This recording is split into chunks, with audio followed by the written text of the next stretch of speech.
Guys, people, I am full. I had a big dinner. I was watching football with my dad. We was having laughs. I'm full of laughter, full of happiness, and also full of Liverpool fans' tears. Let's go.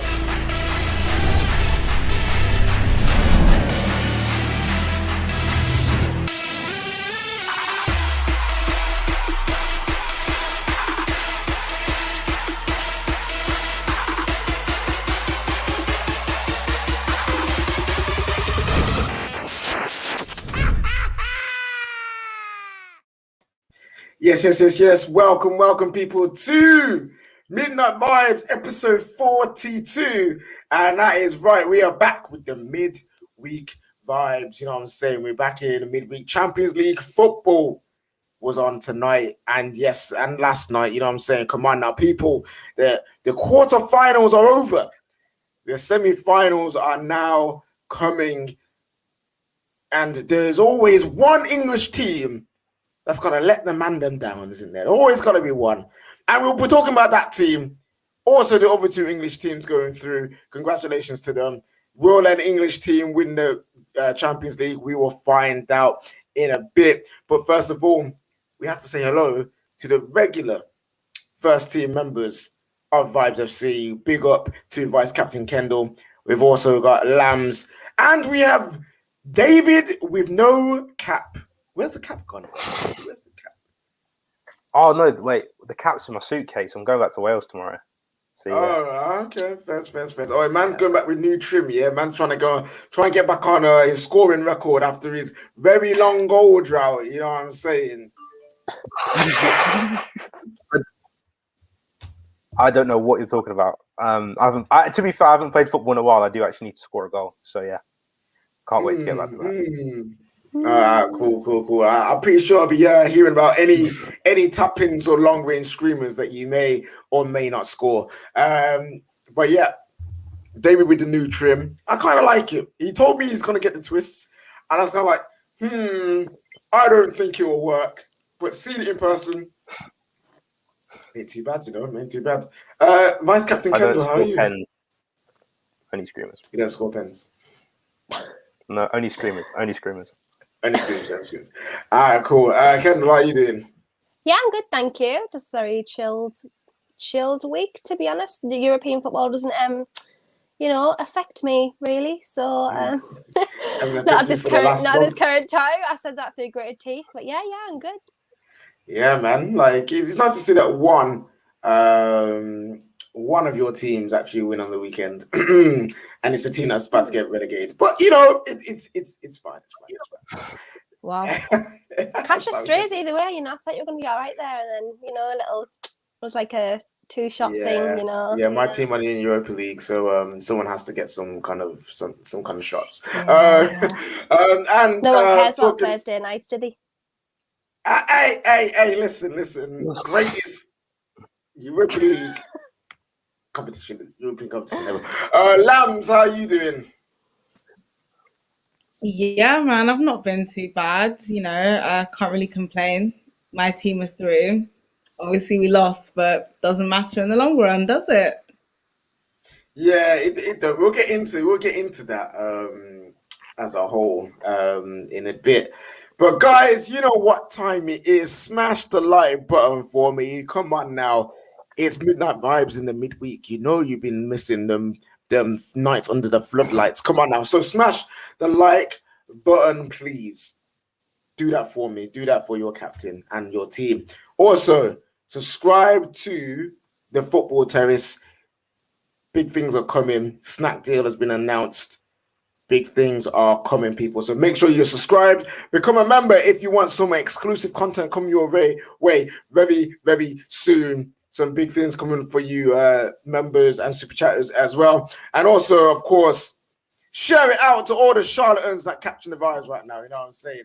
Come on now. You don't want to be a charlatan, do you? So make sure your friends and your family are all out there catching the vibes right now, whatever time it is. Because remember, it may be midnight vibes here, but wherever you are, the vibes are always flowing. So daytime vibes, evening time vibes, lunchtime vibes, work vibes.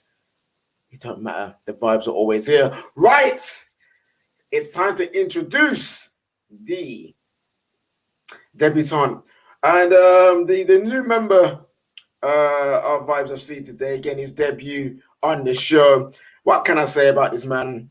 He is probably the nicest fan of his fan group I have ever met.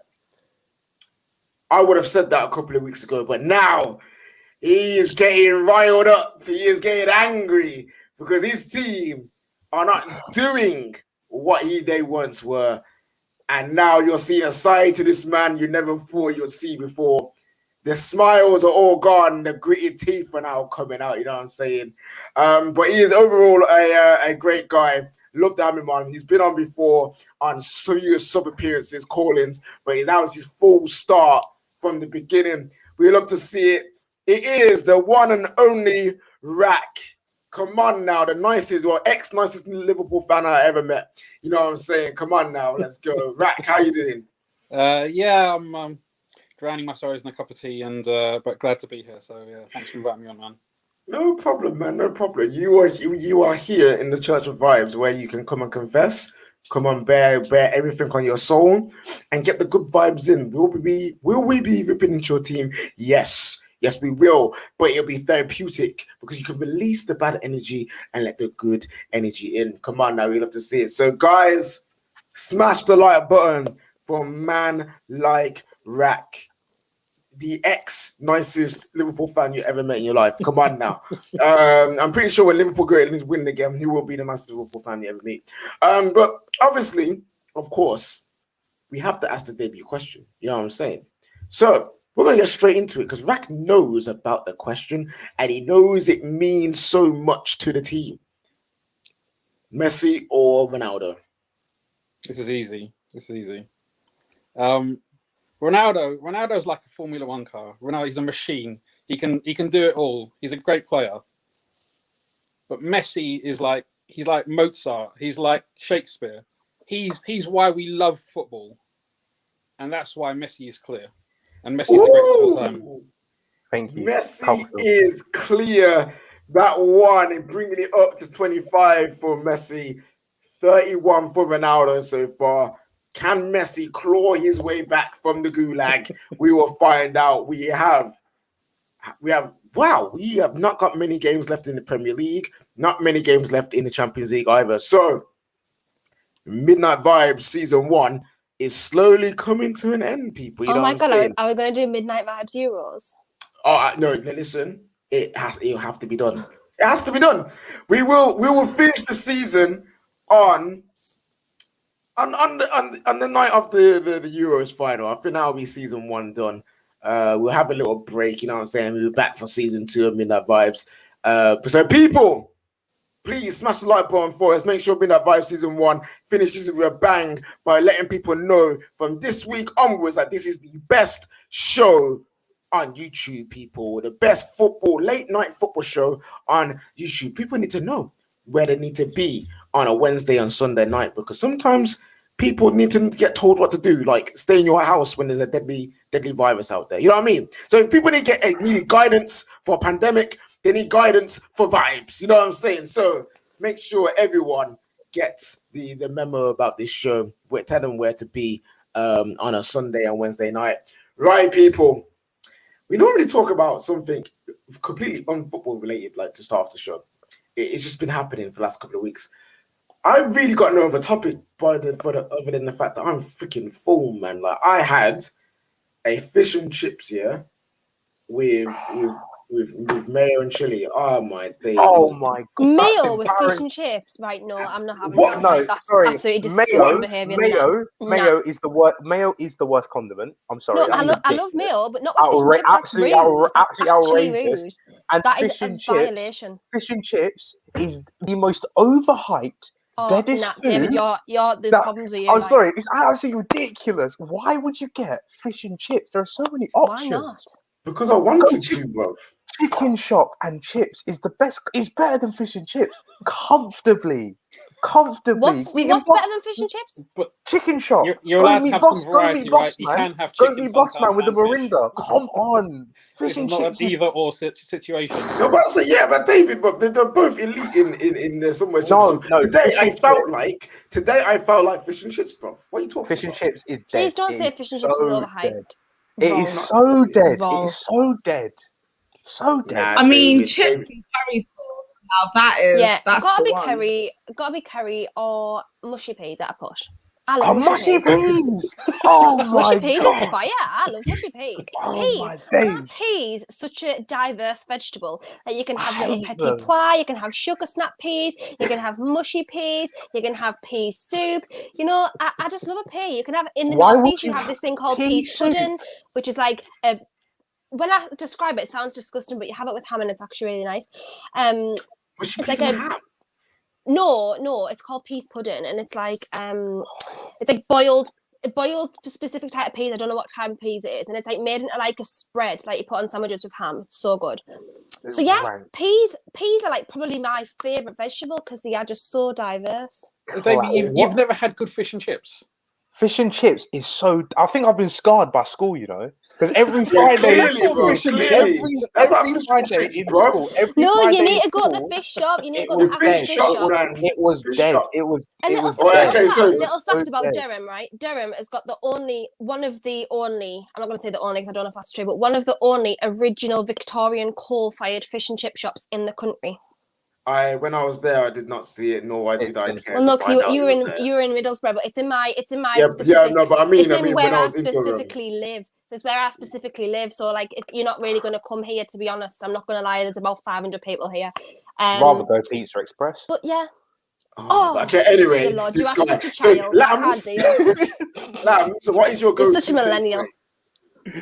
takeaway? What is your go-to takeaway? Yeah, I don't know. I really like chips and curry sauce, to be honest. Like the big, like the fat chips with like curry sauce. That can't really beat that. That was like my lunchtime meal. All right, fair enough. Rack, what is your go-to takeaway? I used to live in Italy, so I love Italian food, man. So yeah, anything Italian, pizza, a good pasta. It depends, you know. There's only certain ones that certain stuff that I like, but I'm a bit fussy when it comes to my Italian food. Just like Italians are, funnily enough. Like you give them Pizza Express, and they're not going to be happy. So Sorry, I've just seen the funniest comment. All Have you right, seen cool, Ben's guys. comment? I haven't seen it yet. I've hold it on a super chat first. But guys, smash the like button for takeaway. Tell us your favorite takeaway, your go-to takeaway in the comments. We will do a takeaway special one day where we all come in with our takeaways and do it poet and Vuj style. You know what I'm saying? Just yam food while on stream. We got super chat already. Indian food, overrated Indian food. Okay, now's not the time for this, David. That's a Get it different in the discussion bin. altogether. Good job, Real Madrid beat Liverpool. Classless bus breaker. Liverpool are classless bus breaker. That's funny. Also, we got another super chat here from our guy Mike. He said, "Big up my bro KJ." But let me be honest, Guardiola is 3 years away from being the greatest manager this sport has ever seen. Have a nice morning, guys. Oh, listen, we can get into that when we talk about that game, but I was having that discussion with my dad, and it's not a ridiculous shout.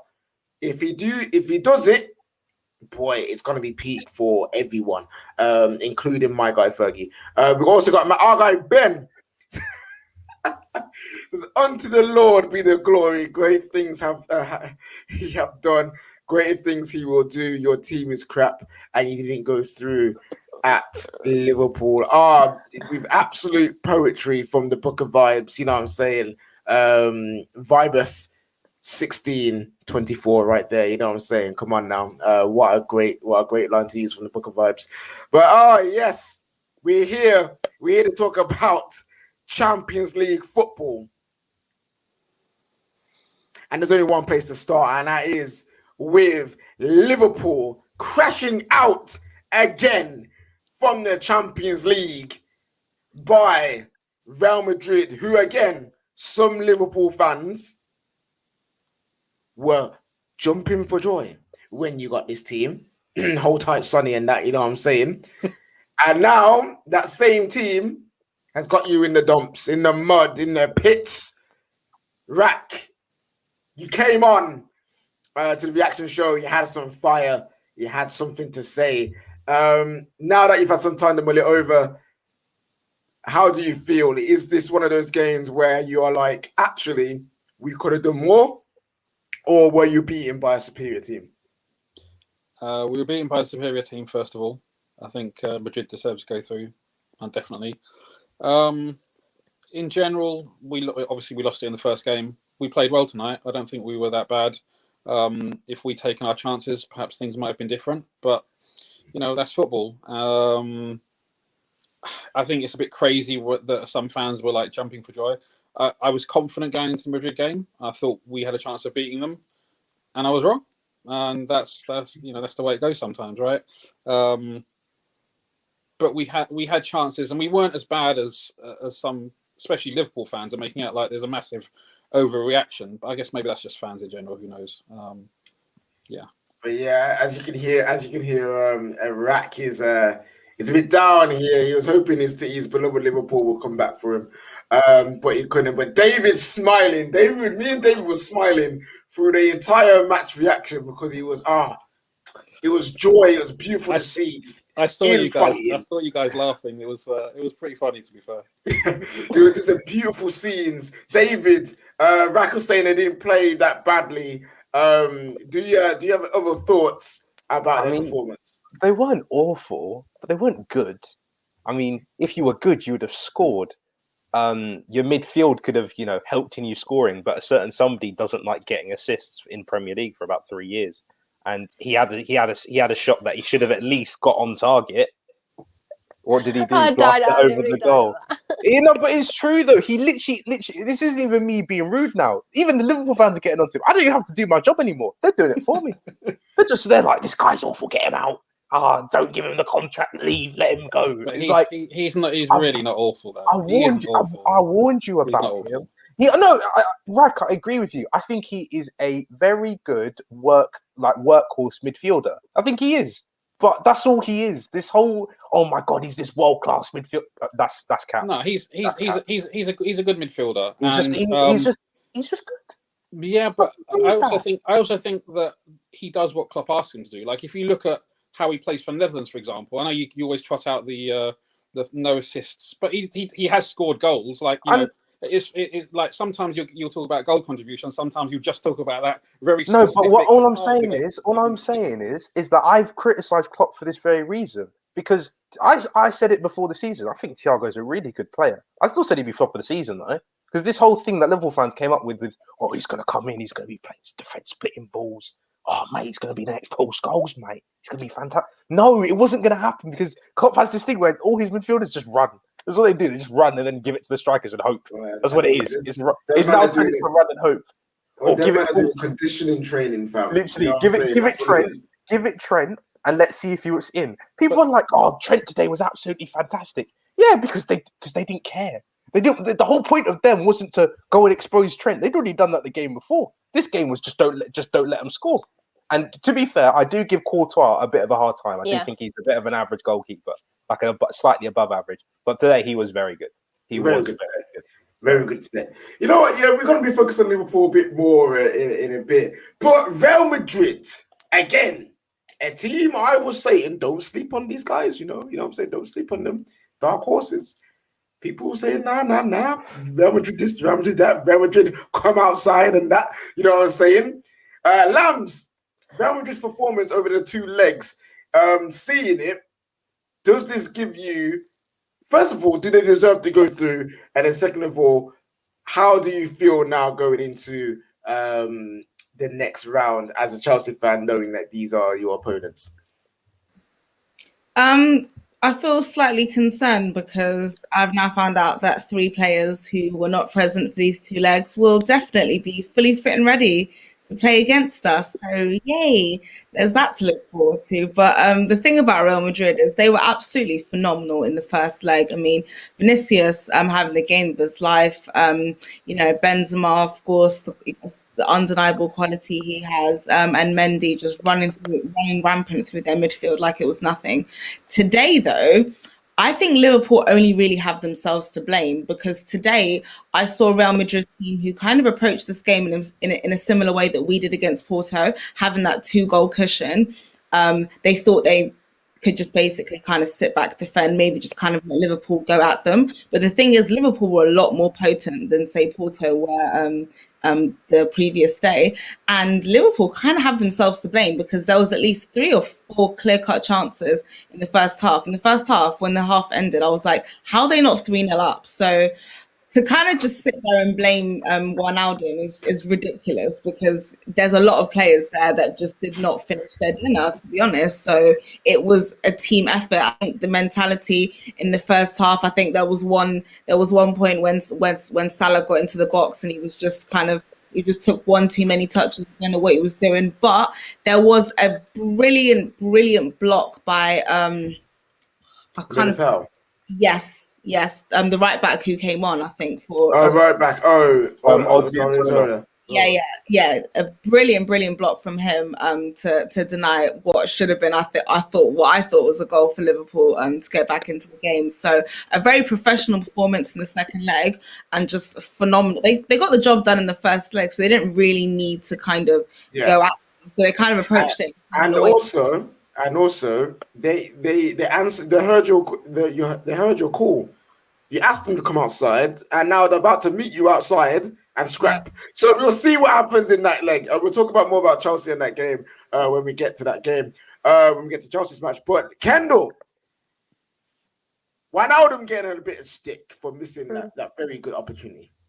But there are also some other players in that team today that deserve some slander their way, you know what I mean? I'm talking about the Bobby Firminos, the Sadio Mane, and even a bit of Mo Salah. This strike force for Liverpool, is it time to freshen up and move on from it, or do you stick with it? And this is just one of those days where it's just like, you know what? Yeah, next season they'll come and go again.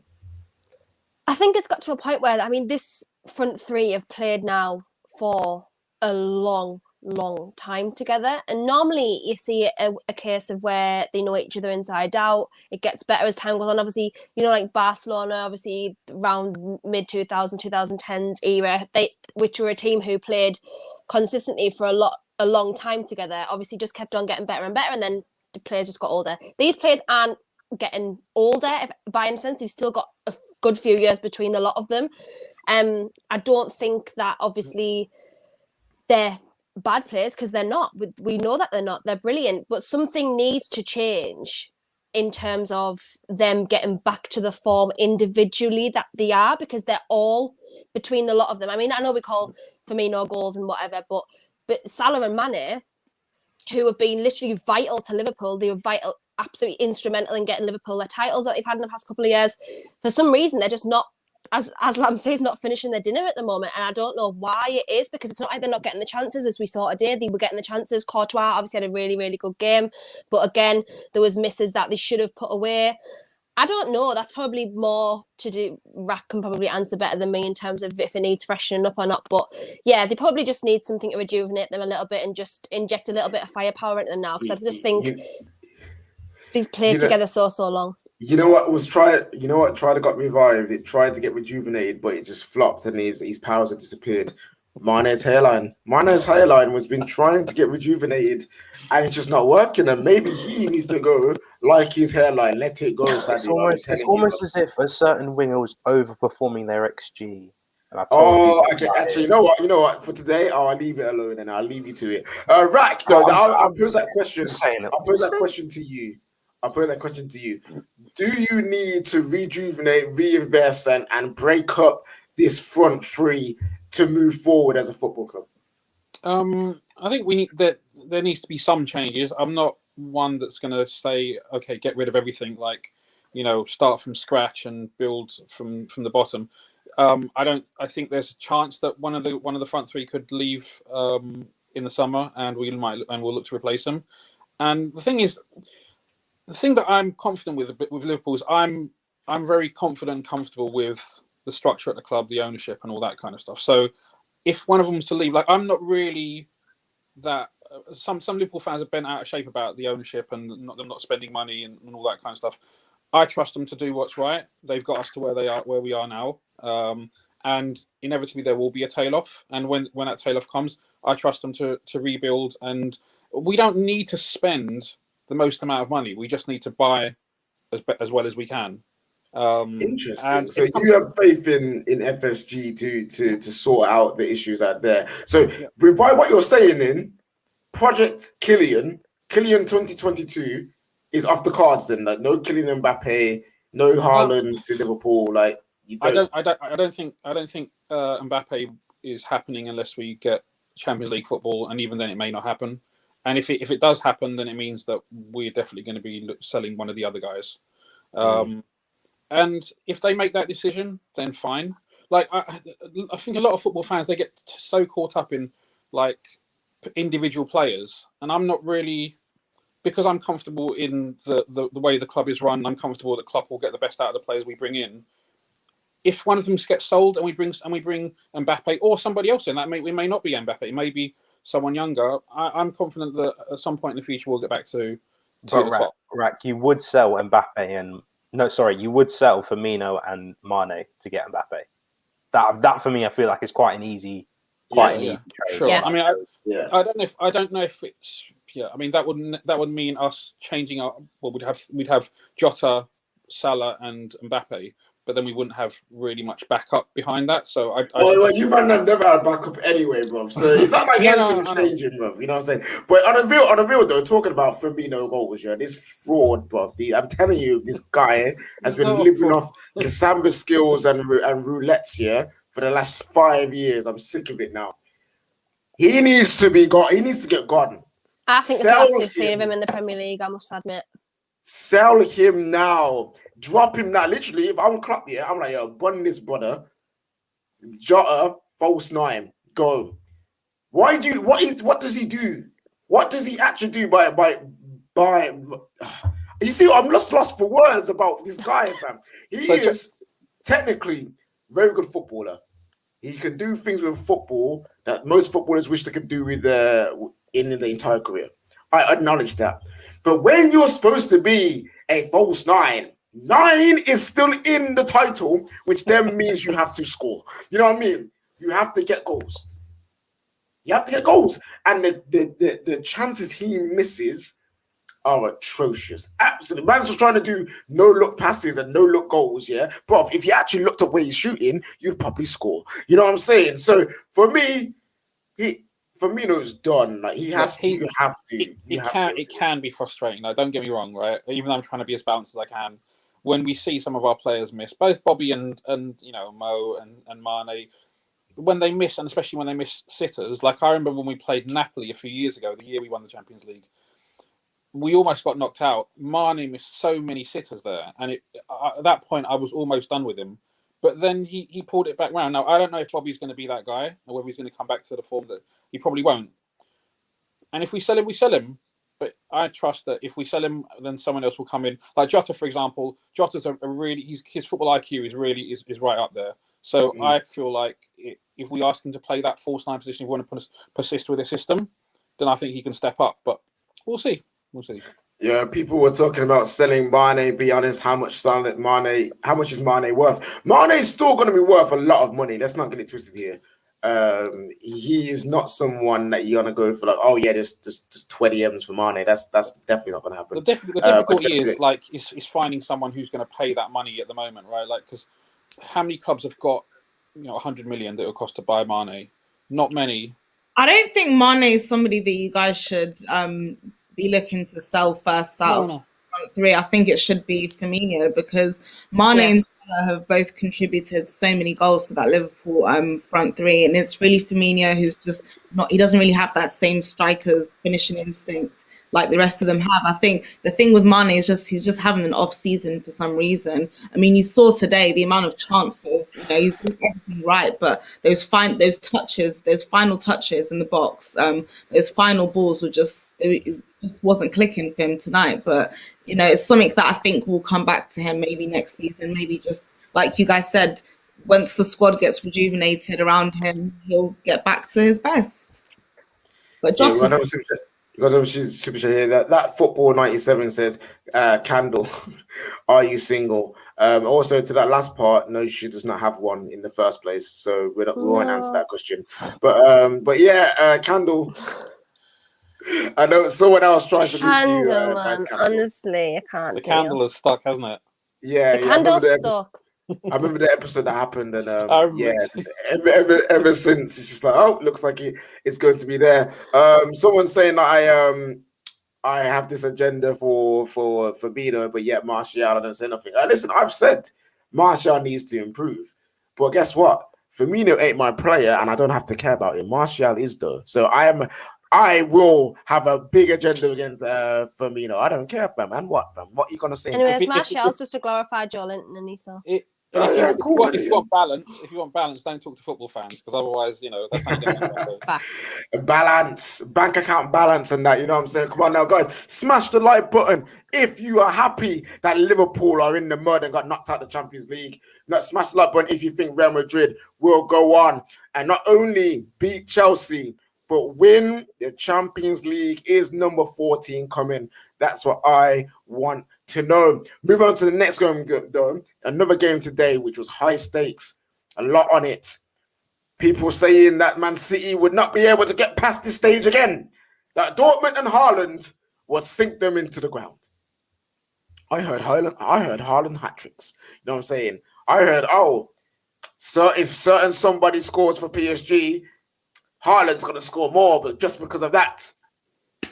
Well, we saw none of that tonight. It was Dortmund versus Manchester City, with Manchester City coming out as the victors in a 2-1 win. But the penalty decision given to Manchester City, you might need to call a bit of get the tinfoil hats out again. The tinfoil hats need to come out because for 2 games in a row, both legs, Dortmund seem to have been robbed. David, our resident semi-Dortmund fan, he loves Dortmund more than Chelsea. Was that the correct decision? Again, it's one of those where it's like it was given as a pen. They looked at it. I personally didn't think it was a pen, but if you're going to give it as a pen, I'm not too annoyed by it. His arm's in a weird position. Like, what is he doing? Just use your foot, mate. If you've got to put your head down like that and have your arm out, your foot is there to be used as a footballer. I mean, Emre Can was the best player in both legs, except he was the best player for Man City and not Borussia Dortmund. So, All right, listen, Emre Can. He did it again. This is again why I don't like Liverpool. Just why'd you bring him here? What for? What is he gonna do? Listen, you gotta blame Juve for that. You gotta blame Juve. No. But Liverpool gave him the platform, innit? They gave him the platform, and I don't rate it. I do not rate it. These man are honestly just all they do is bring pain to everyone. It's annoying. Kendall, diving header. Do you go down with your arms by your side, or do you go down like that? Is that unnatural? Well, it's not unnatural because you're gonna kind of like, you're not gonna just smack the floor with your head, are you? Do you know what I mean? Like, you're gonna go like that. Like, that's just a natural human instinct to put your hand out. But like, I just don't get it because like they're telling you that they're saying when these whole things happen with VAR and they're like the refs are saying, okay, if it hits your head first and then your arm, it's not a handball, it's not going to be given. Then today, that's exactly what happened, and they give it anyway because then they said, "Well, the arm was in an unnatural position." They're like begging. They were like begging to give it. No, like regardless, I just don't really. This is where the whole consistency element comes into play because, again, they're not sticking with what they say. Like they're just changing the rules as to how and what they feel. So I did think it was harsh. I think the officiating over both legs of this game was terrible. Really, really poor in my opinion. Really bad. Terrible. Yo, listen. After that pen, there was a shot that I forgot who took the shot, but no, that was it. De Bruyne didn't went for a dribble. He got pushed in the back, so that should have been a free kick. But then he took the shot. That shot got given as a corner, even though he didn't hit anybody. And then after the corner went in, Marvin Hitz touched the ball and then he hit the post and then give it as a goal kick. That whole sequence of play was atrocious. Absolutely Man atrocious. went to pick up the ball and was just like, he knew he got away with it. Like, Yeah. just Yeah, put the ball down. even the Man City players were at the corner. They were like, yeah. It's a corner, bro. It's a corner. Literally, it was terrible. The officiating was terrible. It is on the floor. The refs are on the floor right now. We need to sort out this standard of reffing because it is crap. They're getting lazy because of VAR. I'm calling it now. We got because they've always got an excuse. If it goes on, they're always just going to say, "Oh, it was VAR. VAR told us to do this. The VAR officials told us to do that." They've always got an excuse, but really, there is no excuse. They're just absolutely crap at their job. Yeah, that is also true. We got a super chat here. It says Paris don't mind playing fluid back to front. Sorry, I got something stuck in my phone. Let me try that again. Paris don't mind playing fluid back to front against a high line / press. If Mbappe and Neymar are on the form, it could be bad for City. Still have a terrible feeling that City will do them and win it all. Scary times. Yeah, and you got the hashtag there as well. Yo, listen, we'll come back to Man City in a sec and we'll talk about what Jesse just said there. Dortmund, though, 2 players we need to highlight. First of all, he's one of my own. He is one of my own. He's one of our own. If you include yourself as being English or British, my fellow bromie, my little brother, Jude Bellingham, scoring an absolutely beautiful goal tonight for Borussia Dortmund, having an absolutely excellent game over the 2 legs as well. Even though that fraud Edison in nets, I believe he could have saved that, but it's what it is. Taking nothing away from the strike, Lambs, how good can this boy be? He doesn't get a lot of hype like the Haalands, the Fodens. Name 2 players who are also on the pitch with him today, who are young. But Bellingham, how good could he be? Do you know what? The fact that this kid is only 17 years old and he's already performing like this, he's basically telling our England manager, like, hey, I'm ready for the Euros. Not next time, this time. Not for the youth squad, for the legitimate senior squad. And it's a shame because I feel like he's almost kind of heading in a similar direction to Jadon Sancho, where English players are getting overlooked because they're not playing in England. They're playing in another league, like it's, say, a German league, for instance. So, and I guess that's why Sancho is not really playing a lot for England. He's clearly not Southgate's favourite. He's been benched when a lot of people are asking why. And I think, unfortunately, Bellingham might find himself in that position. But yeah, undeniable talent. It's such a shame that he was on a losing team tonight. You could also argue he was robbed of another goal in the previous leg last week as well. So again, a shame for a very bright star, and he has a very, very bright future. I think we could see him back in Premier League football soon. Yeah, give him 3 years and Man United playing 100 mil. I'm banking on it now. Man United will probably go on sign Jude Bellingham from Dortmund. It's probably their one. Because you, man, sent Cantona to his yard, Alex Ferguson to his yard, sent him to the training ground, was doing everything you could, and this guy still said no. Yeah, okay? He said no. He said bye, no, David. Just like Alan Shearer did. David. He said no. Yeah, but Shearer, what did he actually do for Newcastle besides score goals? Oh, where are your trophies? Where are your cups? Champions League flops. Man went Put your trophies on the table. But no. In terms of Jude Bellingham, why would he join United? The reason why he said no, or one of the reasons why he said no, is because he was a young player going to United. He saw a better development path for him at Dortmund, which made sense. I'm there for it. In a few years' time, when he's 2021, potentially 2022, he will probably be good enough for the first team straight away. So Man United will probably just go and just spend literally 100 million on him. Like, he'll be like, oh, we did it with Sancho, or we might do it with Sancho. Let's go do it with Jude as well. I can just see us doing that, but that's how we operate.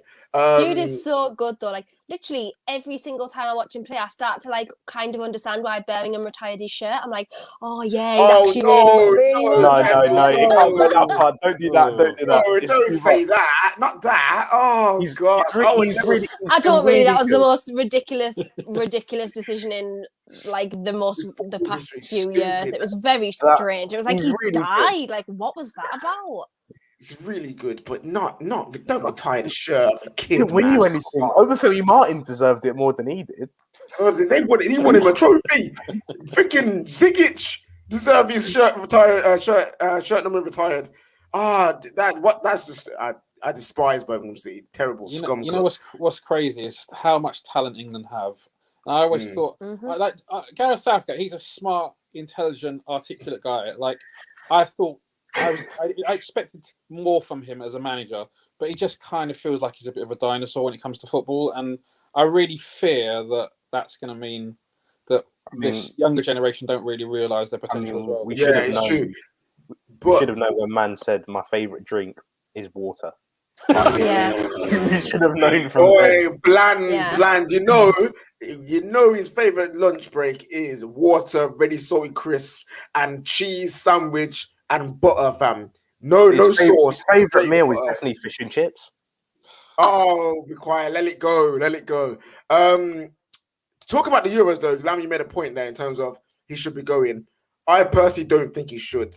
We've seen it when England's taken young players to big tournaments just to barely use them. There's no point. You know what I mean? Like he should really have been playing with the under 21s trying to win that tournament there. They're now out now, so they can't do that. But yeah, I personally, as a player on a player development level, you don't need to go. You know what I mean? You don't need to go. Let him have a rest. Let him break. Let him concentrate on his club football. And then there's no reason for him not to go. Like based on his ability, there's really no reason for him not to go and not to play.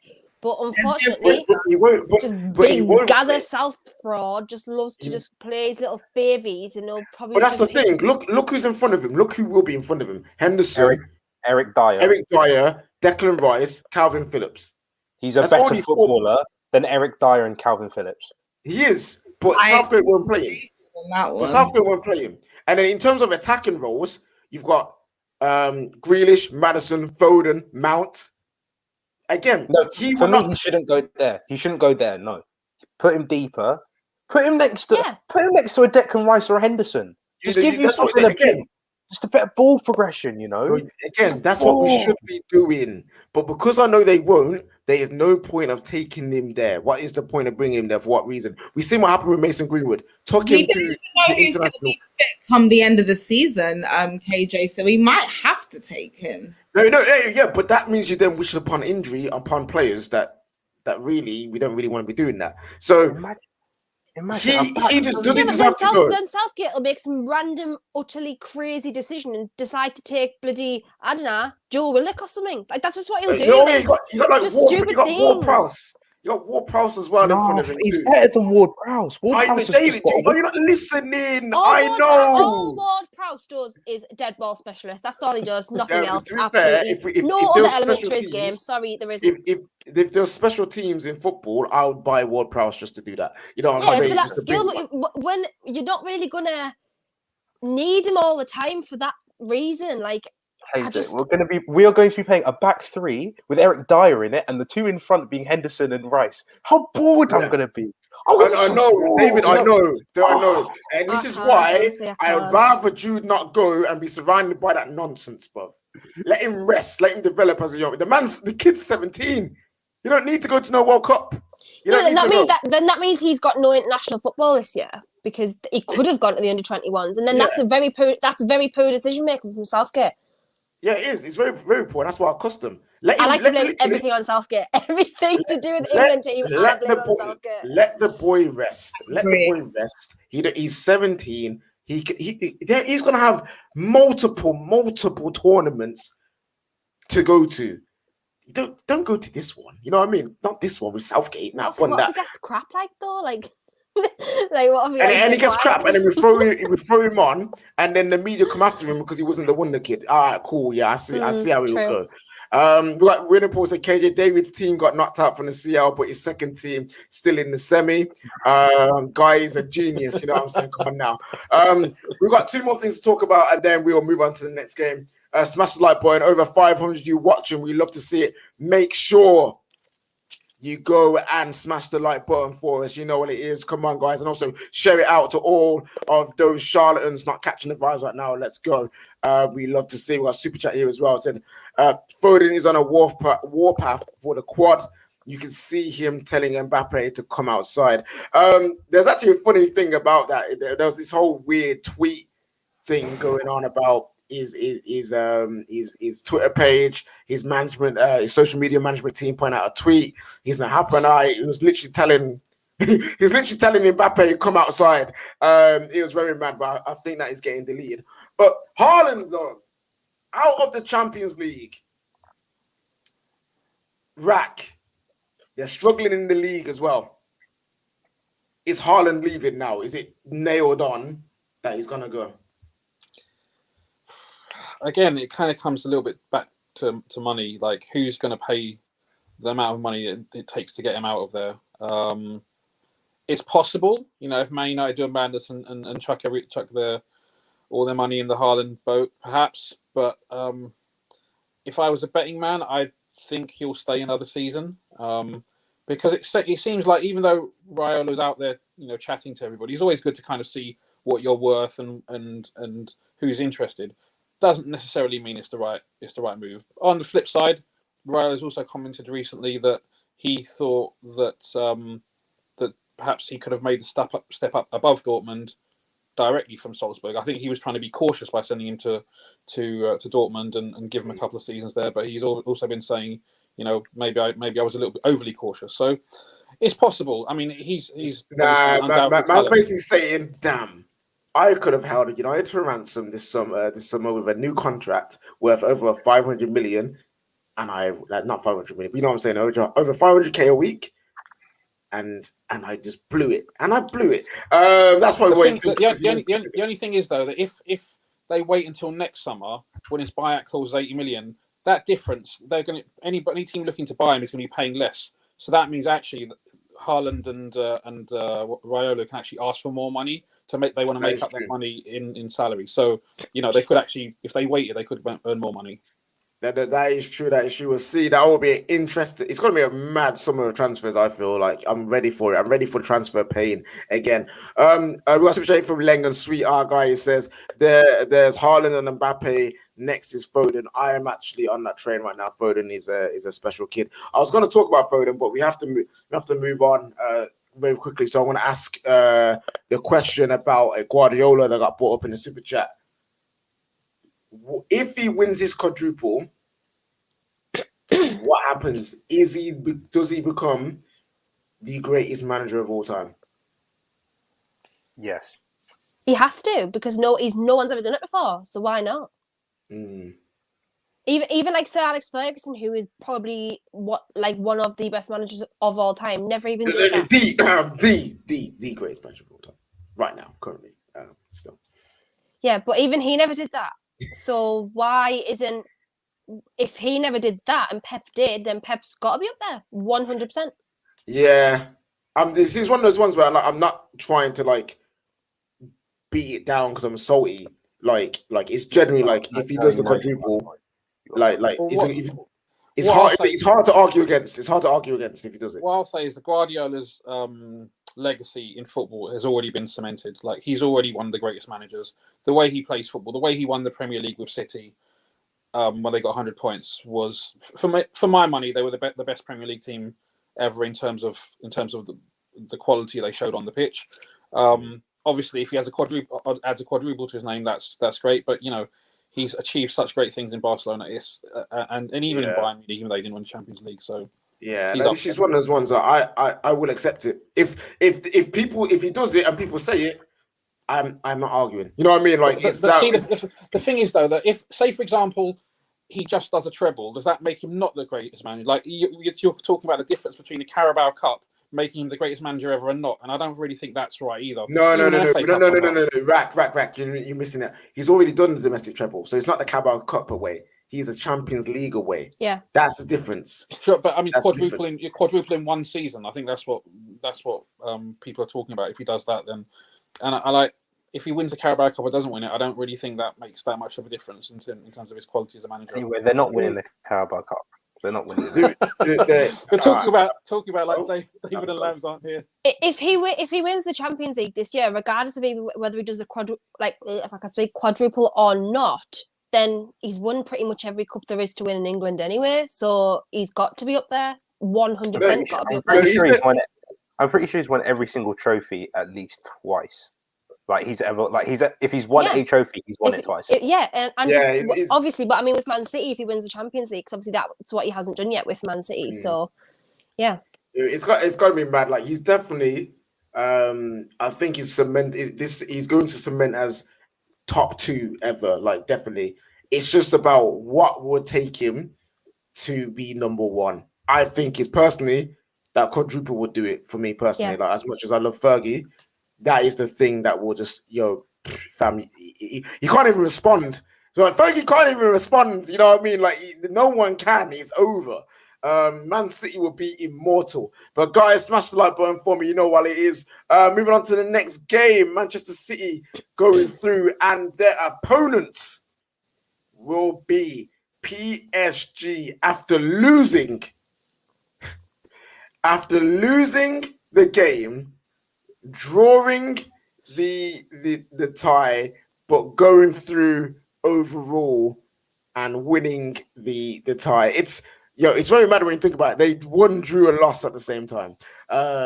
Only football can do that. But yeah, PSG Bayern Munich 1-0 to Bayern Munich in the end. They did not have enough, even though they was pushing for that second goal. They couldn't get it in the end. And we might as well start off with Bayern Munich here. Leroy Sané, left Man City, was touted to rip up the Bundesliga. Doesn't really how much does he have to show for it? He's on the biggest stage, one of his biggest games of his career, was on the ball so much and failed to deliver. Lambs, just talk to me about Bayern Munich's performance and specifically Sané's. What went wrong for him in the end? The thing about Sané is just, I think it's just the end product. It was just the final ball just wasn't quite there. And it just wasn't really quite clicking.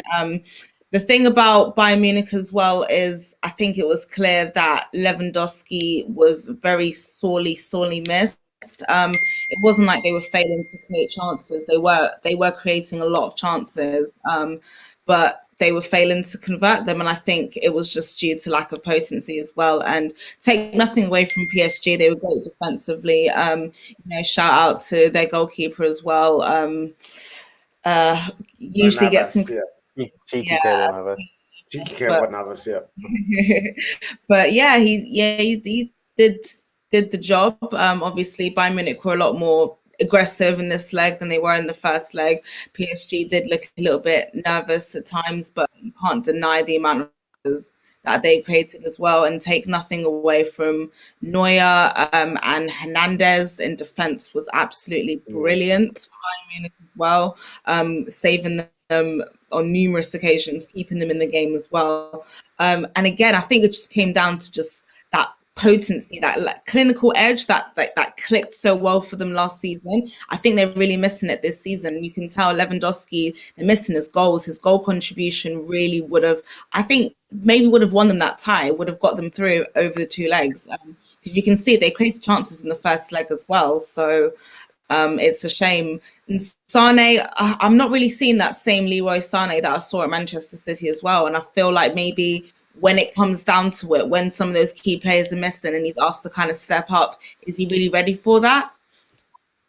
Yeah, it's going to be an interesting time because surprisingly, he's been playing on the right-hand side for like half the season with Gnabry on the left. And it's weird because we're just so used to Leroy Sané doing most of his damage on that left-hand side.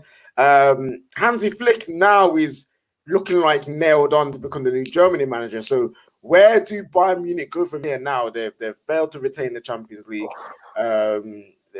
This is not Probably going to win the league, but it's not as been as convincing as past prior seasons.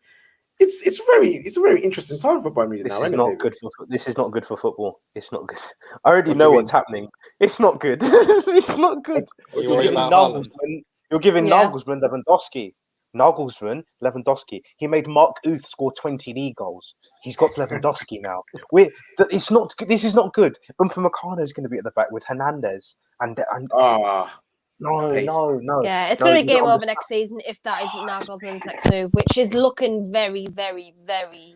I know he's come out and said today, and my agents and no one's really been in talks with Bayern, but they're talking to Bayern. No, you know why they're not talking to Bayern? Because they're too busy talking to Spurs. Oh, because Spurs is where his next gonna go. I'm sorry, Spurs fans. I know a couple. I know Eleanor. She's flying the flag of Nagelsmann to Spurs. It's just the most likely next move from like Nagelsmann to Bayern, because the Bundesliga just swap players, they swap managers all the time. Like that's it's very exactly what's going to do. It's the weirdest league ever. Like your closest rivals take all of your good players. Like it's just so weird. Everyone, Karen is caring.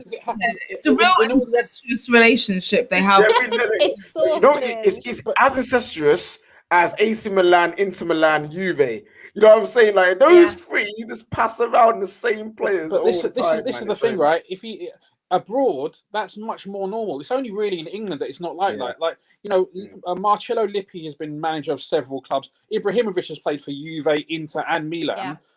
It's pretty crazy, and they're happy. I mean, Juve dominate Italy now, but if you look back to kind of 90s and 2000s, yeah. I mean, like literally in the Bundesliga this year. So Marco Reus has gone from Mönchengladbach to Dortmund, which is a step up. Yeah. Annie Hooter's taken a step down from Frankfurt and he's now gone to Mönchengladbach. What's going on? It doesn't make sense. In the summer, Dortmund are probably going to sign some of Mönchengladbach's players. Mönchengladbach are going to sign Frankfurt's players. They're going to take Marco Rose he won't sign anyone from Gladbach. He did say that's cap. It's a lie. He's lying. He's lying. He will, because he'll know them. Like, and it's easy enough to do that in the Bundesliga. Like, they just do whatever they want. Marcus Thuram. I'm seeing Marcus Thuram in a Dortmund shirt. I can see it. Wait, what, Jadon Sancho replacement? Is that what you're telling me? Yeah. No, Haaland. Jadon Sancho. If Jadon Sancho goes anywhere, he's going to City. All right, he's going to City or Chelsea. This Man United thing, no, it's not happening. David, you don't know who don't like City. He don't like City. He ain't going back. Just wait. But he likes United. Okay, he likes United though. Yeah, he come does. On. KJ, come on. KJ, come on. Yo, David, I know you're the king of salt. I'll give you that. But there's been multiple reports and multiple sources saying that he wanted to go to Manchester United. That is not a lie. Honest to God, every single other transfer that happens this summer relies on where Haaland goes. I'm telling you now. If he stays at Dortmund, every single other transfer relies on him, because then Sancho will be leaving. If he doesn't stay at Dortmund and wherever he goes, if he goes to City, then Chelsea are going to have to go for Sancho. Honestly, that transfer is going to be the domino effect for all of the transfers across Europe, like the big transfers across Europe. Do I think 100% Man United are signing Jadon Sancho? No. But do they have a chance again this summer? I don't know how, but yes, they do. If they do it, then I'll be happy, obviously, because I love Jadon Sancho. You're not able to get him for less, KJ, because than the 120 mil, because they're not going to have Champions League football, are they? Yeah, high chance that they won't. They're 7 points behind. Why would you sign? And they have financial issues, so they're probably going to have to sell. Yeah. So I think you guys probably could get him for like the 80 or 90 million. Right. And the PR was already started, right? Because they came out today saying they haven't got any debt or anything like that, so they can afford to keep hold of him. But I mean, he'll be going to the last 2 years of his contract. I don't think Dortmund are going to hold on to him and to let him enter, potentially. Yeah, David. Why are you? I was going to say, why would you sell? Why would you buy a Sancho when you've got a Mad on the bench? It doesn't make. Come on, it makes perfect sense. It makes perfect sense because youth. David, you're a youth hater. Oh, listen, it makes perfect sense. You know why? Because in front of a Mad is Dan James. So I'd rather have KJ keeps trying to lump off to Newcastle for some reason. Yes, he's a Brucey baller. We've got How old is Dan James actually? 23. 23. Oh, he's a youth. Come on, give these He's not. some time. He is a youth, but he's not a youth that you want. David, if Dan, I was going to say David James, if Dan James is a youth, you're actually a toddler. Do you understand this? Like, so therefore, if he's a toddler, he should not be on this show, and he should be in bed because you don't need to be on here talking about football. Oil FC versus Oil FC final. Adama Traore and horny men everywhere having a good field day. David, I rate the hair. Big up to you all. Big up to all of you. Madrid are winning the CL. That's from our guy David T, aka Kendall's future husband. We have another super chat here somewhere from some others. We've got Ronaldo says, man like Angel did some unholy things, world class, always under the shadow of Messi, Mbappe and Neymar. But that backpack, the Angel DMs, he took Angel Di Maria. Angel Di Maria. He's talking about Angel Di Maria. Yeah. Oh, okay. He was great yesterday. He was really good. Very good. Very good. Everyone was just obsessed with Neymar, so like he kind of went under the radar. There was a pass he did for like one of their PSG's first shot. I literally was like, "Oh my god, that was just." I knew the game was just going to be lovely from then. Did you actually feel like he was a good-looking man? Did you actually see? Yeah, like I felt like I could maybe deal with that. I'm not sure about that, but maybe I could deal with that. He is not a good-looking bloke. No. Yeah, and I'm actually convinced. I'm actually convinced that's why Madrid sold him. You know, he just didn't fit the brand. He just didn't fit. They had Benzema, wavy, Ronaldo. Ramos, Varane, Bale, if you're into that, you know what I'm saying? Like, Di Maria did not fit the bill. I'm convinced they did it for branding. But yeah, PSG though, Poch, another semi-final for him in the Champions League. Let's not forget he did get to a Champions League final with Spurs. If he bottles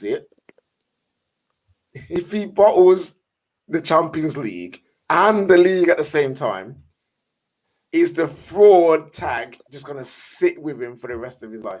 It's just the Tottenham blood in his veins. That's all.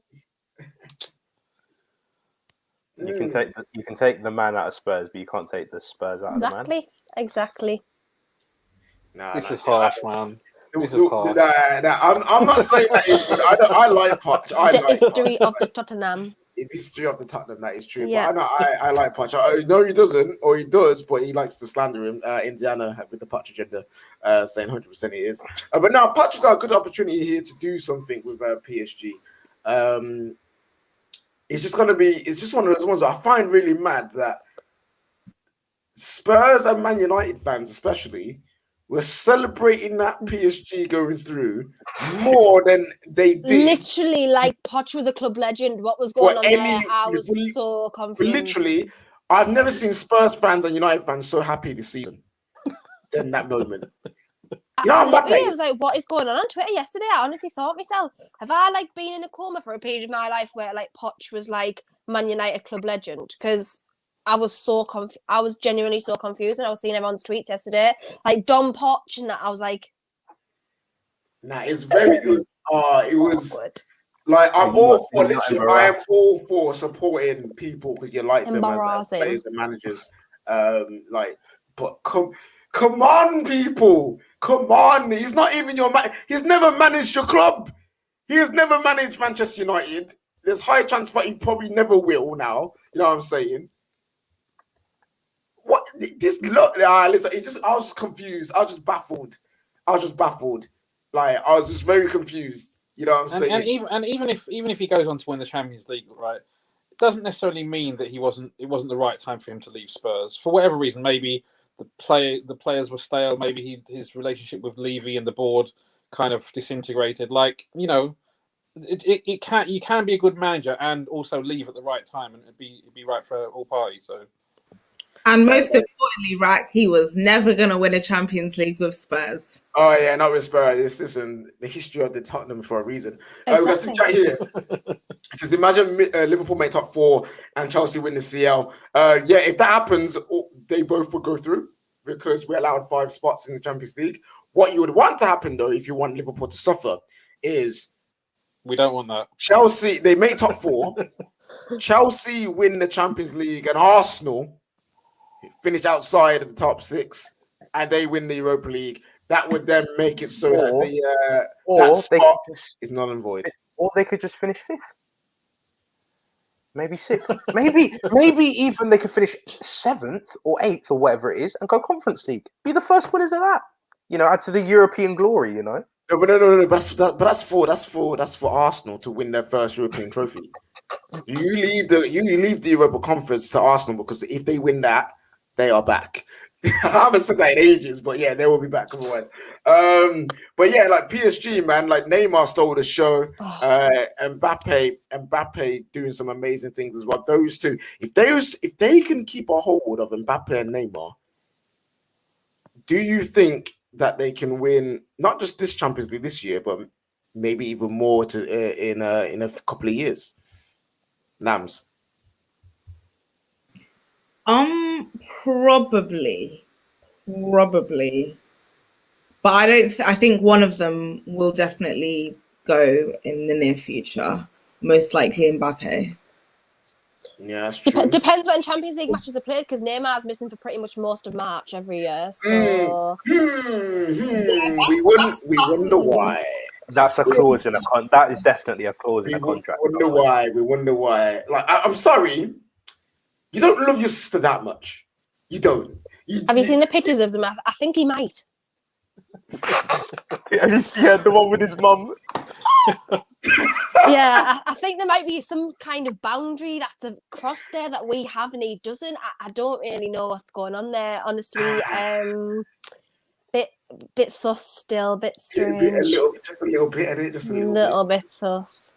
I fam. Maybe I'm not even gonna say Brazilian thing.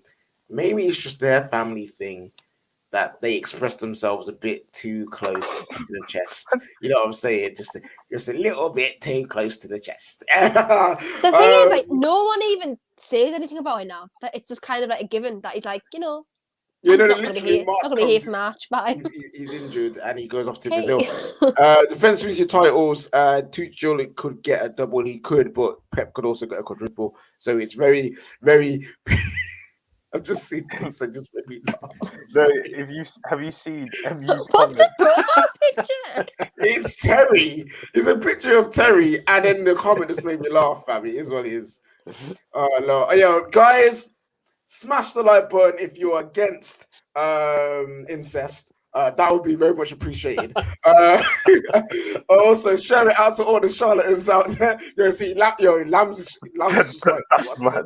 This show goes somewhere sometimes, but I think that was just probably up there for me with the weirdest thing that's ever happened.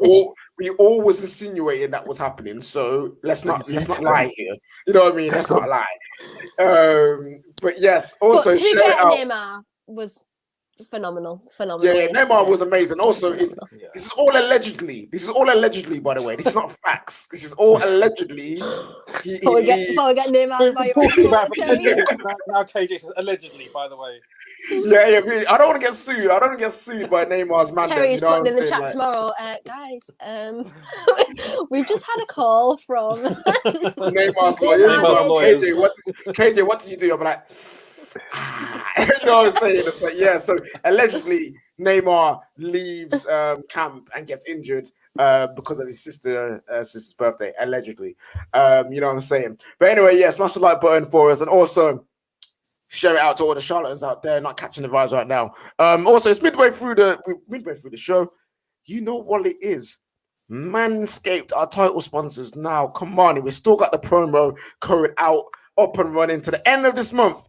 If you use the promo code TF2, you get 20% off all male grooming products over there at Manscaped. Best great male grooming products in the world, people. Summer is coming. We're allowed our lockdown is slowly getting eased.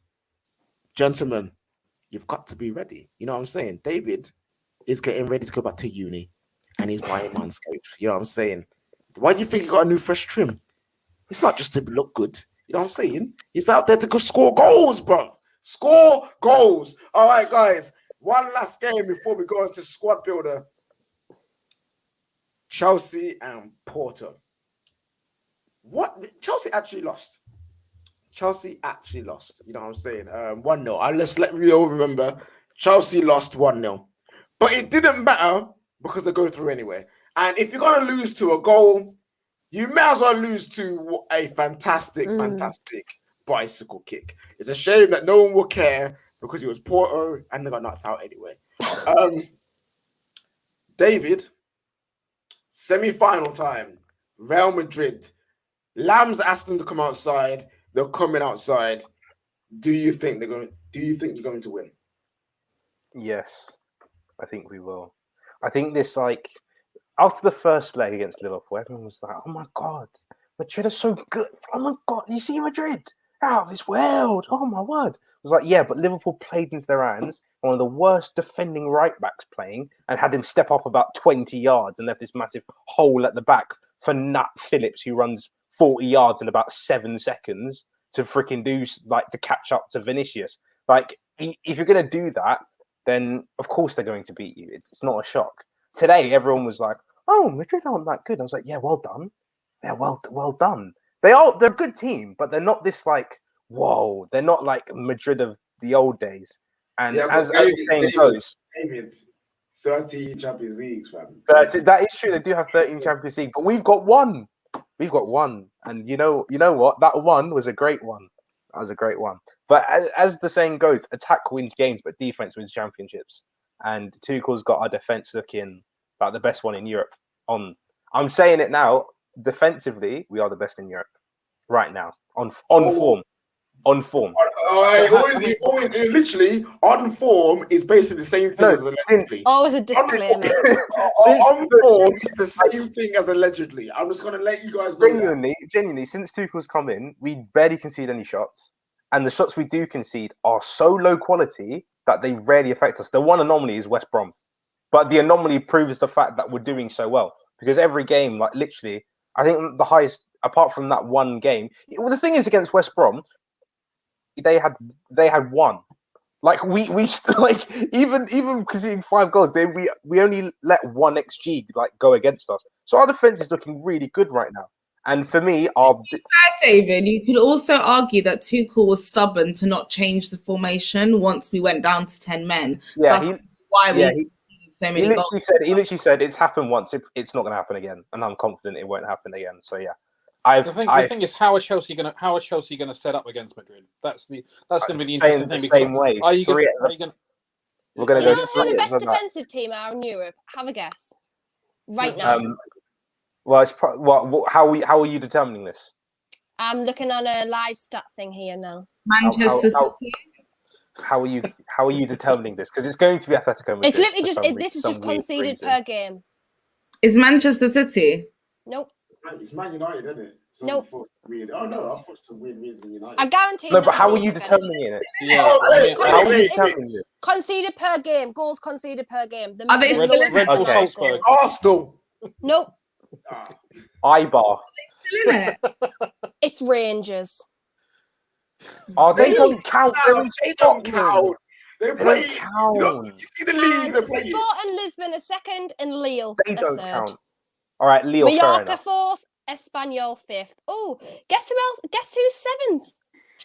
Watford. No, I don't know where this is even going. I don't know what league. This is literally like live right now, though. So. Well, you know what it is. Yeah, you know what it is. Kendall's doing this just to prove to David that they're actually not the best defensive team. No, but that's over the whole season. I'm talking about since Tuchel's come in. Remember that Lampard tax bit at the beginning was peak. It was peak on us. So yeah, Lampard tax. But I think outside the top 4, you'll be upset. You know what I'm saying? I think we've got a really good. I think we've got a really good chance. We're not going to play like Liverpool where we leave a massive high line. Put a percentage. 60-40, we get to the final. Okay, so you consider yourselves the favourites. I consider ourselves the favourites, yeah. And I think the player that's going to make the difference is Kai Havertz. Timo. I knew he was going to say Carlos. I knew. David, you and Ross having a conversation before about Kai Havertz playing before we false get nine, into this, and because it's going to be a long conversation if we do. Lambs, you told them man to come outside. How are you feeling about Real Madrid? Are you as confident as David, or do you have some reservations? KJ, nobody is as confident as David. So definitely not. Again, I'm aware that 3 very important players, including defensive players, including somebody who used to play for us, will be back playing against us, David, in case you've forgotten. I'm also not going to overlook the fact that even though they might not be the Madrid of old, their Champions League experience is you can't deny it. You know, they know how to win that trophy. They might not be playing consistently. Respect. Yeah. So I have to give them credit where credit's due. People have put them down this season. They've not been favourites to win the league. They've been struggling there. They've not been playing well. They've lost some players through injury. Some players have been sold or whatever. So they've come into this not really people expecting them to kind of go out early, and somehow they managed to get to a semi-final. So you got to give them credit where that's due. And unlike David, I'm worried because, like you said, KJ, we lost to Porto and we were not the better team over both of those legs. They were better than us in the first leg. They were better than us in the second leg. David, I don't know why you're looking at me like that, because it's true. Like they outran us. Why do you have a bird on your forehead when you go that? It's true. It's actually. Wait, get your forehead back on the screen, bro. Yo, let me see this bird. Wait, what? Like, They were better than us. Yes, David, they ran from midfield. They really did. Yes, they were. They actually were. And there were points during that game where I wanted us to score because I genuinely thought that they would get a goal. And they did get a goal. Like, had that goal come maybe 7 minutes earlier, don't lie, we would have been worried. We would have been very, very worried. Had Aspie scored in the first leg, it would have been 3-0. If buts and maybes. Like, it took an absolute screamer. That guy will never do that again in his lifetime. Right? He'll never do that again. It's an absolute screamer to put it in the top corner. So Taremi and Oliveira weren't present for our first leg as well. So and did they make much of a difference? No. Well, no, because they were 2-0 down, David. Like, we set up defensively and it worked in our favour. It was a very professional defensive performance. I thought Kante and Jorginho did their job, but our attacking players were quiet. Like Pulisic, he probably maybe the best out of them. But at the end of the day, there was a point where they had their chances as well. I distinctly remember Ben Chilwell getting turned in the box as well. So and Mendy having. David, you can't say that we were better than Porto because on the eye we were not the best. Yes, but I don't judge things by the eye because your eye lies to you. No, listen, you're through. If you don't watch the game. See with me nose. No, because you have everyone in the comments. It is confirmed. David watches football via his nose.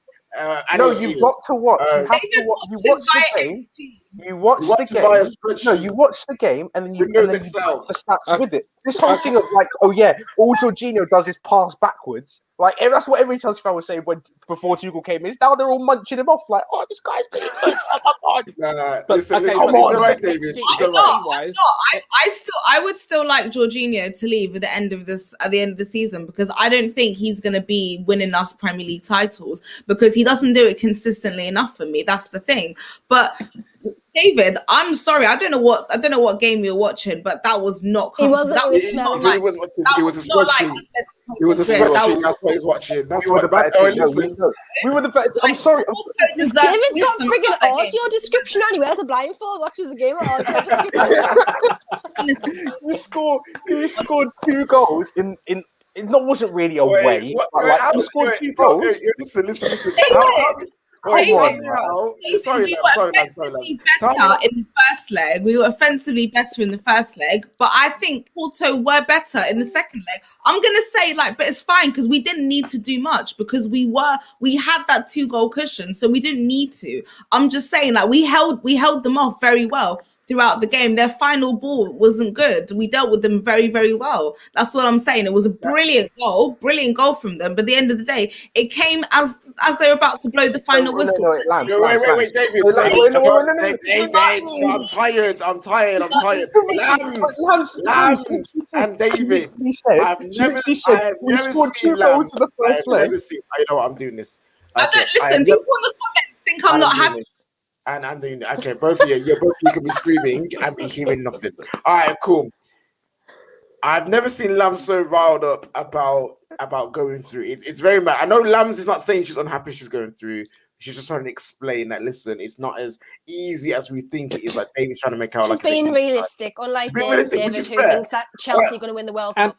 And we know David likes XG, and XG wise, there wasn't actually much difference between Chelsea and Porto across the 2 legs. I think there's like half an XG difference between the 2 teams, so it's not a big difference. But Rack, there's context with that, because in the first leg, okay, and again, I want to keep the show moving. We just found out that David watches football via Audible and Windows Excel. There's eye test is up here, and then David's down here, he's man's doing ear test and sniff test, fam. You know what I'm saying? Or it might well do a smear test as well. Standards for my team. That's all I'm saying. I want my team to high standards. play well. Okay, to play well and win convincingly. Yeah. Thank you. I'm not looking for were you saying that under Mourinho when we won 2 titles, playing beautiful football? Moments in 90 minutes. David, Chelsea fan who likes good football. Come on, let's not lie. You guys are through. I am tired of this conversation. We are now going to move on to the greatest European competition of all time. You see, every time it hurts. Such a light point if you think David watches football via his arse. Please. Also, share it out to all the Charlotte's not catching the vibes. Or Chelsea fans out there who was right, Lambs or David, let me know in the comments. It's right, it's time for the Europa League. Europa League preview. We're going to start off with Man United because our game isn't as interesting as the other game we're going to talk about. Man United, Granada, going back to Old Trafford with a 2-0 away goal lead. Kendall, is there any way that Man United can screw this up?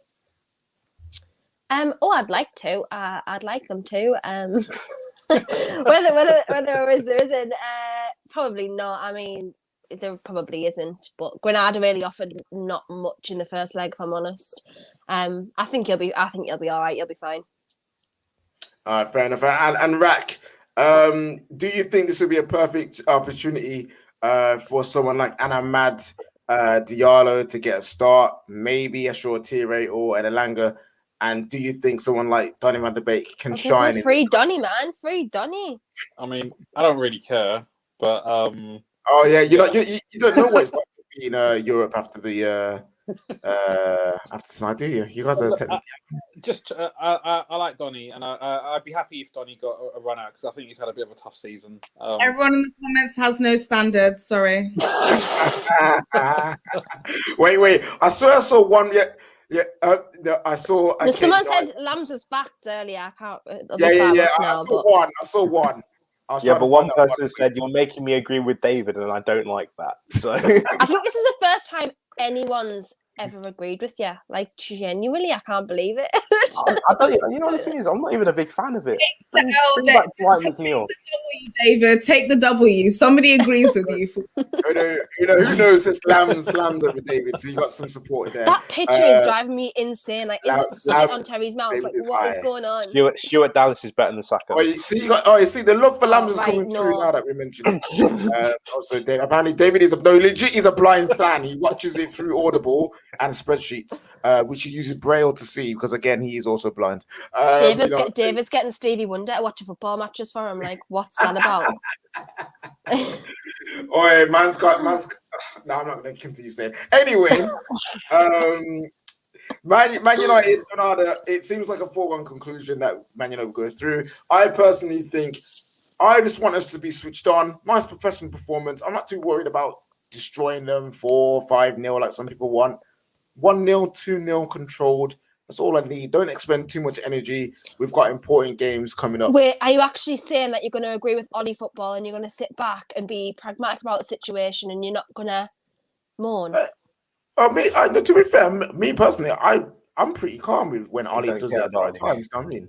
Like, it's not really. Go chat to some of the Ollie outers, fam. If that happens and Twitter's like, oh yeah, we won, I'm going to say, oh, what happened? I guarantee you'll see. Why is everyone so happy? We're through to the semi-finals of the Europa League. We shouldn't be. We're just going to bottle a semi-final again because Ollie bottles all of his semi-finals. Yeah, literally, that's all it'd be. No one, we could win 5-0 and no one would be happy. KJ wants to see. KJ wants to see Diallo, Donny, Greenwood. Sholatira, that guy. Yeah. Oh no, I can't because he's on loan, so I can't see him. He's on loan. Damn. You probably got some other Charlie Hannibal Medri. Listen. He's. Is he actually called Hannibal? You know, he's called Hannibal. Yeah.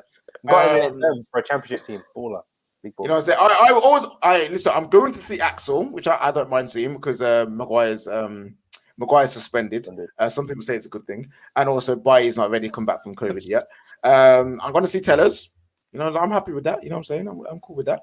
Mr. Whippy. Terry was calling him Mr. Whippy at the start of the season. Yeah, hey, listen now, Mr. Whippy 99, fam. His ice cream truck broke down very early on. I hear it's still the ice cream in it. Yeah. Wait, no more. Hey, listen, no slander for Roberto Carlos, bro. This season, he's been the best left back. This season, I don't care anyone says. Why are we doing the Roberto Carlos thing again? It gives me literal like second-hand embarrassment when I hear it. Listen. It's only because your football club have no ballers. SXA. That's true. We don't have any left backs. Well, really, of any merit. Yeah, your left back or right back is Emil Kraft. So you're a fan. Yeah, right back Emil Kraft. Yeah, let's not talk about him. Let's move on. Please. Absolute baller. Yeah, listen. Anyway. And then so I'm it's one of those games where I'm relaxed to go watch. I'm not like, yes, it's going to be sick. It's just gonna be like, all right, cool. Let me just see a professional game. Cool, innit? While I'm watching Ajax Roma, because that Neres card, listen, Ajax, listen to me. I don't care who we get in the semi-finals. Make sure you win that game because I need that 90 rated Neres card. I've got it. I need it. David's got it too. We need that 90 rated. 1-0, 2-1. I don't care how you do it. Get that win. I need 90 rated Neres. All you FIFA mandem in the comments, you should have done that Neres card. Discount Neymar, fam. You know what I'm saying? Tesco Neymar up in here. But yeah. Arsenal, though. Arsenal. Their season hinges on this moment. Not only are Arsenal fans begging for them to get the win, but social media and the Western world are looking for Arsenal to dish out some social justice to Slavia Prague. Now, Lambs, can we trust Arsenal with dishing out the punishment and beating Slavia Prague and getting to the semi-finals? KJ, I think you already know the answer to that question. Whenever you need Arsenal to do a favour for you, they never do it. They never do it. They just never do it. And now more than ever that everybody is rooting for them, I don't know. I feel like they're just going to crumble, to be honest. I really don't want them to win, but I just... Wait. So you don't want them to win? Slavia Prague. No. I really don't want Slavia Prague to win. I don't want them to go through because of that, obviously the political reasons. Like, if anything, I wish Rangers would have done the job, and it's really unfortunate how that tie ended. So once they drew Arsenal, I thought, okay, obviously they're putting all their eggs in the Europa League basket. are they going to go and do the job? But it was a very, very disappointing first leg performance from Arsenal. And after watching that, yeah, they beat Sheffield over the weekend, but it's Sheffield. And, you know, after watching some of the reviews and post-match reviews and analysis after the games, nobody really cares about Sheffield. They're all like, it means nothing if we don't win. Like, it's almost kind of like the Sheffield game was like the game for them to get their heads right for this game, because this is the all or nothing game. So, man, missing Kieran Tierney is going to be a big, big miss for them. Whoever they decide to play in that right back position, boy, I hope they can do a job for them. I hope their defenders can switch on. Maybe it might be down to the young players to carry them through, like, you know, your Emil Smith-Rowe's, your Sakas, your Martinelli's. And maybe it might be time to bench Abba and start Lacazette, because clearly he's been That's already happened. Aubameyang already been benched. That's already happened, my dear. You know what I'm saying? We got a comment here saying we can get social justice later. I need the Arsenal meltdown. People actually here saying I want Arsenal to lose. Hey, if Villarreal or United or Ajax or Roma can give out the social justice, I as long as they receive it and they receive it heavily, I'm not too. I want Arsenal to lose. Wait for Unai to do it. No, I want them to dish out the social justice and then get absolutely panned by Emery in the semi-final. No, because you see the thing is, I don't trust Emery. You know, I don't trust him. I want it done. I want it done the master tomorrow. of the Europa League. I want it done. I understand everyone, obviously, like the thing I feel bad for Slavia Prague about. I do feel quite bad for them because it's not all of it's literally one person, and they've all now been targeted. Yeah, but then the whole club absolutely denied it and said that it never happened. No, but again, like every club's gonna like do that until obviously. Because you can't then come out against your own player and be like it's wrong, and then him get away with it. You can't. It's literally it's a really sticky situation because it's not like because of the way that things are, you can't just outright go against people. Like there needs to be sufficient evidence to do so. Because he covered his mouth, you can't. There's no camera where he's clearly said the word. But the only thing they've gone off is that his own teammate has gone to the ref and said, "I heard it as well." Yeah. So clearly that he has said it because he's got a 10-game ban for saying it. As a club, you can do something about it. You can. They have. I'm sure they'll do something. But like, I hope they do something. I'm not sure of it. I hope they'll do something. But I do feel bad because they've all been tarred with that brush now, and obviously not every single player there is like it. I know because obviously they got the black players there as well. But, exactly. They should be the ones coming out and saying like, "Well, I'm not going to play with that freak." Like, do you know what I mean? Like, if that was me, then I would do that. I know, and it's a very sticky. All of it's say that about him, then he can say that about his own teammate. Exactly. What's he saying about them behind their back? Like it's all a massive situation. I actually feel for those players in the Slavia Prague team. I feel bad. At the same time, they need to feed their families, and I don't know how the transfers work in Czech Republic. I don't know how easy it is to find a club over there. You know what I'm saying? If there was someone saying that I would get you on a free or we'll buy out your contract and sign you, I'll say yeah, leave. But they need to. That whole situation is a mess. Something tells me the Czech Republic aren't the biggest. Like it's not like in England where there's been a recent, everyone's suddenly turned their tune and gone against. I don't think like that's over there right now. So it wouldn't be as easy to do so. It's very mad. But yeah, Kamara did get banned for 3 games. He did kind of go and thump up the guy in the tunnel. So if you think that social... Say sorry? Deserved. Hey, listen, if you feel like he deserved it and therefore Kamara shouldn't get banned, that's fair. I think he should get banned because of violence. In the eyes of the law, he did assault a man in the eyes of UEFA's eyes. So it's just one of those ones like, yeah, he did do that. He got the punishment, but inside, most people won't really care, and they'll probably be like, yeah, like it is what it is. But yeah, very mad. Listen, Europa League football. Can Arsenal dish out the justice? Can they show some pride in themselves and get the win against Slavia Prague away from home? Man United, Is it possible for them to go and drop the ball and drop the bag and concede 3 goals at home?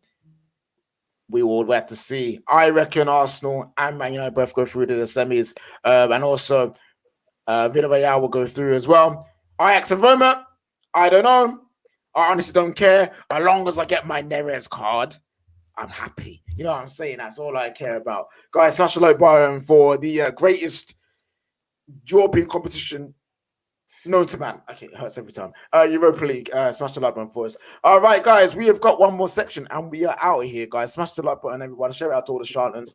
And here we go. We're doing squad builder, people. We're doing squad builder right now. And in honor of the next semi-final, in honor of Lambs telling Real Madrid to come outside and they're coming outside, we are doing a England and Spain 11. England and Spain combined 11. Yes, so the order is you can only use English and Spanish players for this team. Pretty simple. We won't do max from one club because that might be too difficult. The England team would be very peak. But yes, we'll see what we can do. If it becomes too easy and too one-sided in either way, we might introduce it halfway through the squad builder. But guys, here we go. England and Spain combined 11. And we're going to start off in nets. And I think, you know what's funny about the goalkeeper situation for both countries? They all have a load of number 2s. It's Nick Pope. See, you could not argue Dean Henderson. You could argue Henderson. Go with the Premier League goalkeeper, yeah. Nick You Pope. could also argue David De Gea. I would go to. Oh no! It's Nick Pope. If Dean Henderson's like getting in above David De Gea now, I will go for Dean Henderson. then Yeah, Dean Henderson, right? But Nick Pope's I'm not Pope, taking man. Ollie's taste seriously, so I'm going to Gea. Ooh, so you got 2 for Henderson, 1 for De Gea, 1 for Nick Pope. Someone said not Kepa. Yeah, that's definitely not Kepa. That's definitely that is not happening so far. But yeah, I'm okay. I'm okay with Henderson. I'll just go with what the ladies were saying. The Bernie boys. I mean, no, but like in technical terms, like that makes sense. But fair enough if you think De Gea like has is the better goalkeeper, then that's fair enough too. All right, listen. Someone said Adrian, fam. Oh my days, I haven't heard it. I haven't heard that. I didn't even know he was Spanish. In time, I haven't heard that man's name in time. Super Chat here says, KJ, who's beating Liverpool FC for social justice hypocrites? Is this about Suarez? Because that was literally like 10 years ago. This entire There's nothing we can do season. about that now, unfortunately. Different energy. Yeah, he kind of doesn't play for them anymore, guys. Sorry. Yeah, so if anything, Atletico going out was social if anything, justice. yeah, we handed out the social justice this year. Social justice 10 years later, like. yeah, man. Listen, if someone can go find tweets from 10 years ago and there were 12 and there's being racist, then Suarez can get got. You know what I'm saying? I mean, if you want to deep it, then Real Madrid have a history of being supported by a fascist in Franco, so. You could go back that far if you really want to do it, but anyway. Let's not go down this road. Let's not go. It's a slippery slope. Also, the comment there said, I adore Suarez. I don't adore Suarez as a person. I think he's a horrible, horrible, horrible person. But as a football player, I do like him. There you go. Fair enough. We can't go down this road because... Yo, fam, I want to know if Hitler supported Bayern, it would be peak. You know what I'm saying? Like, it would be very peak. Right back. Reece James. Spain and England. Reece James. Trippier plays in Spain and he's English. Trippier. He's not even bad. He's genuinely not even bad. He's literally the play out from the back from Atleti this year has come from him. That's a decent shout. Oh, Kendall says racism. Rodriguez says Kendall, racism doesn't have an expiry date. Sorry, that's very fair. true. Very true. If you believe, if you feel that strongly about it, no one here is gonna challenge you on that. at all. Reece James. So we're seeing Reece James. We've got people saying Carl Walker. One person just randomly said Aaron Wan-Bissaka, but I don't think he'll get into this team, unfortunately. Obviously, Kendall saying the Atletico man, Kieran Trippier, aka the most stupidest gambler on the planet. So Lambs, who are you picking for right back? I'll go for Reece James. She's gonna go for Reece James. Of course she is. Chelsea boy. Chelsea agenda coming through. He's defensively been very solid this week, innit? Have to say. That's fair enough. Rat, who are you going for? Fullback. I mean, Trent's obviously not in the equation at the moment, so yeah, I'd probably go if it's not Trent, then I'll go for Reece James. Reece James looks like Reece James is England's best right back right now. Reece James coming It in. goes Reece James, Aaron, Trent, Kyle, Max. Don't forget Max. Shocking. Trippier is better than Kyle Walker. And Ethan Led. Also, this card is one of the cards that ruined FIFA. Yes, I'm saying it now. It is fact. This card destroyed FIFA. How are you playing 5 at the back with 5 fullbacks? It makes no sense, EA. Who would do that? That's awful. Oh, who would do that? Not that. Not that. Awful FIFA. It's disgusting. You know what I'm saying? Also, in the middle centre-back pairing, Sergio Ramos is a shoe-in. You know what I'm saying? Sergio Ramos is definitely a shoe-in. Are we saying I don't even think you could Harry put Maguire? I don't even think you could put a British defender in there. An English defender in No. there. Genuinely. What? Pau Torres? Pau Torres. Pau Torres for me. We can't have big forehead Maguire in this team. Ramos Maguire at the back. Oh Lord, flipping out. Ramos red card, leaving Maguire on his ones. Oh dear. So are we all saying? Pau Torres then? I can't even think of other Spanish centre backs. Neither can I. They're all whacking Garcia. it. Eric Garcia. Nacho. Left back. So you've got Luke Shaw or Jordi Alba, in my opinion, as the two main ones. I don't think Ben Chilwell cuts it. I would think it's Luke Shaw, actually. Yeah, Jordi hasn't been all that recently. I think Luke Shaw right now, just based on his form this season, he's got to go in there for me. He's a very big reason why United are in second place, I think, this season. He's consistently very, very great this season. Injected. Also, this card, amazing card. I have it. Play him at centre back.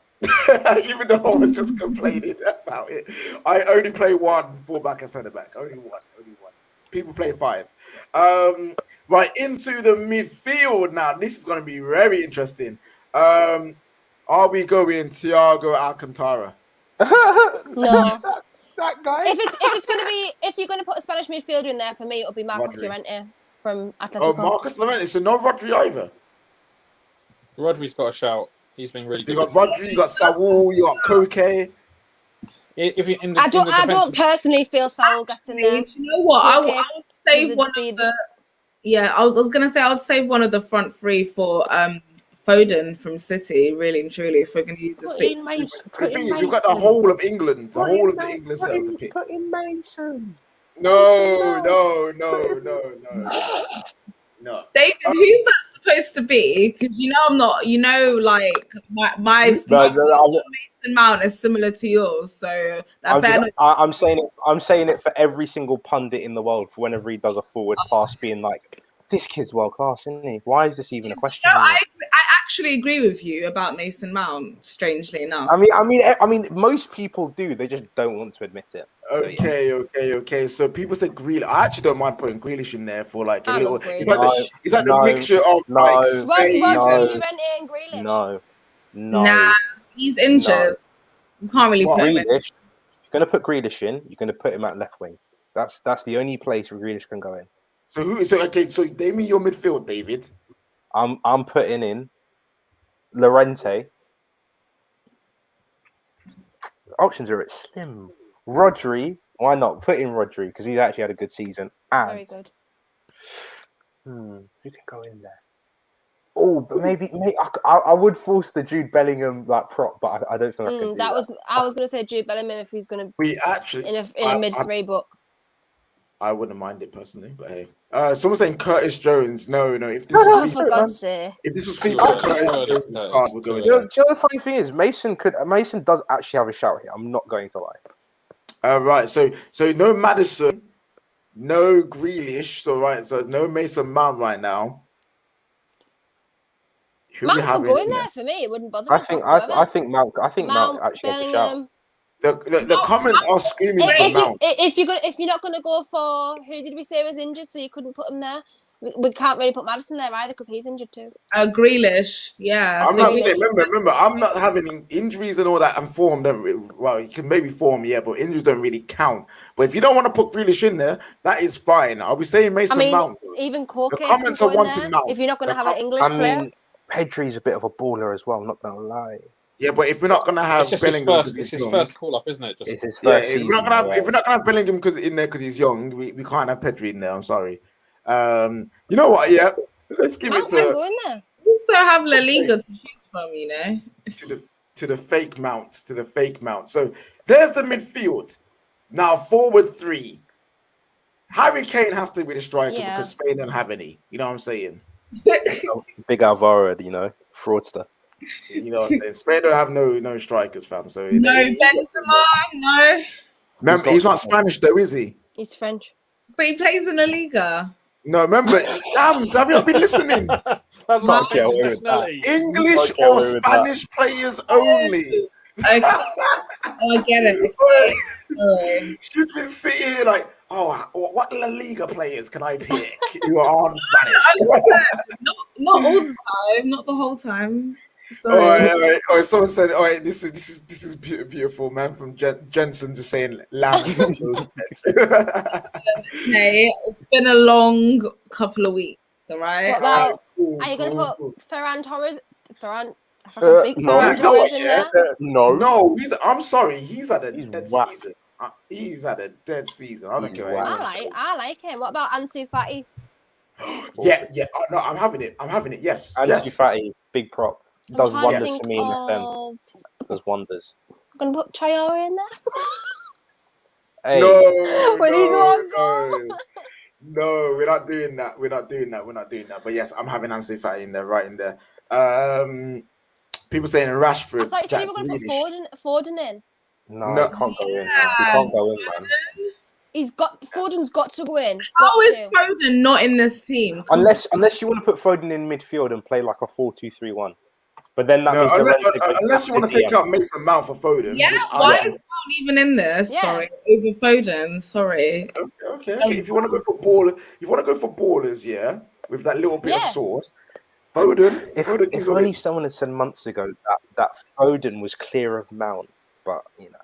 Let it go. Someone tried to argue with me on Twitter today that he wasn't. Let it go. People saying Oyarzabal. People also saying he has had a great season, but yeah, Marcus I was Rashford. considering him actually. That was somebody. Is he in the Spain national team? Yeah, I think he is. Yeah, he's in the Spain national team.